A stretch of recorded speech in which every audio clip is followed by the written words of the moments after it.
bahwa kodam pendamping dengan kodam leluhur ini berbeda. Kodam pendamping bisa kita dapatkan melalui tirakat, melalui lelaku ke tempat-tempat yang keramat, yang sakral. Sedangkan untuk kodam leluhur ini turun dari leluhur. Dari leluhur yang dulu memiliki kodam ini.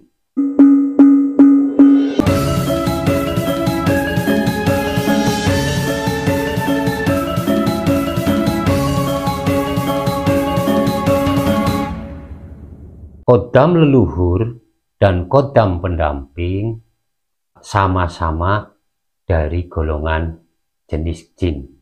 Perbedaan kodam leluhur dengan kodam pendamping atau kodam amalan, kalau kodam pendamping atau kodam amalan ini bisa didapatkan melalui tirakat, puasa mutih, puasa weton, dan yang lainnya, atau dengan lelaku mendatangi tempat-tempat yang memang keramat atau tempat-tempat yang disakralkan, tempat pepunden, makam-makam kuno, dan sebagainya.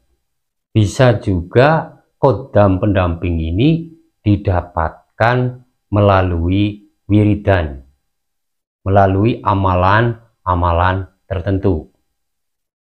Jadi ketika seseorang memiliki amalan untuk tujuan usaha, untuk tujuan apa saja, disadari atau tidak disadari, jenis kodam pendamping ini akan menyatu ke dalam dirinya, akan masuk ke dalam tubuhnya.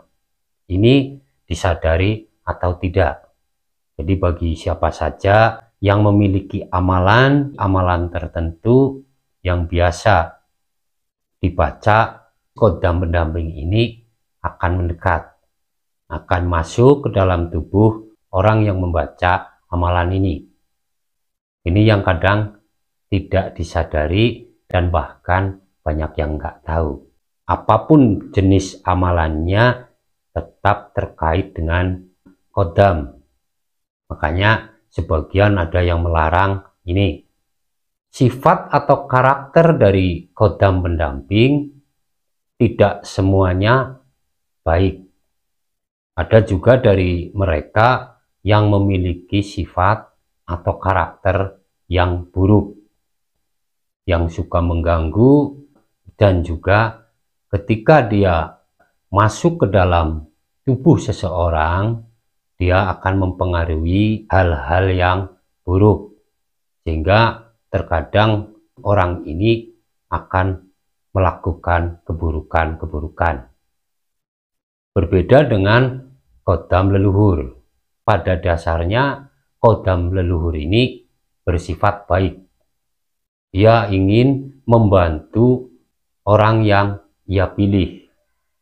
Ketika dia sudah menyatu dengan tubuh seseorang, akan memberikan pengaruh-pengaruh positif terhadap orang ini. Jadi pada dasarnya kodam leluhur memiliki sifat yang baik. Kemudian kodam leluhur ini tidak bisa didapatkan melalui ritual-ritual apapun. Ini sudah secara otomatis kodam leluhur ini akan selalu turun-temurun.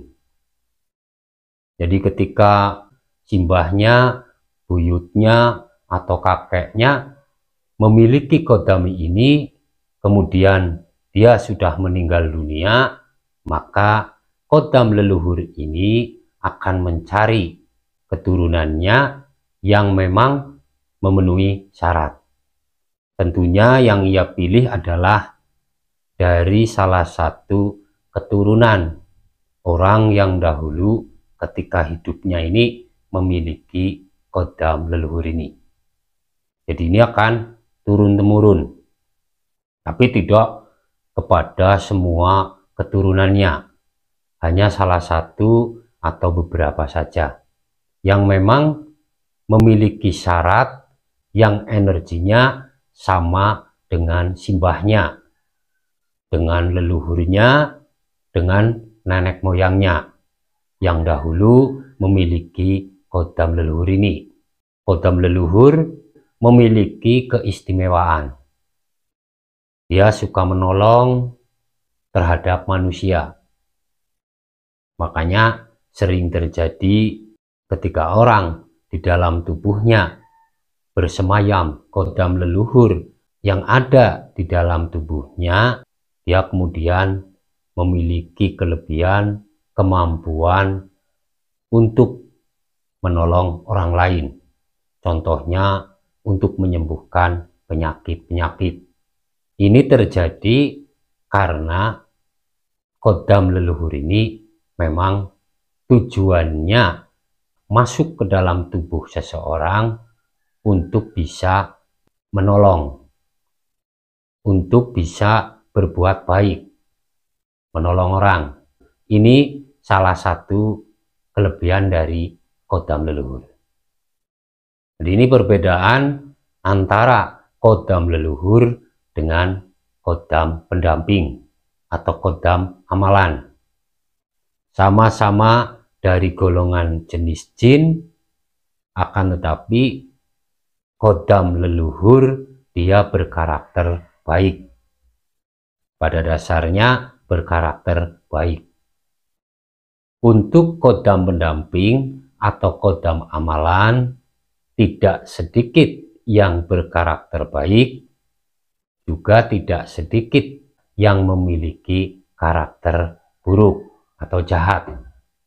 Jadi ini untuk pemahaman khususnya buat yang memang belum mengetahui ini, bahwa kodam pendamping dengan kodam leluhur ini berbeda.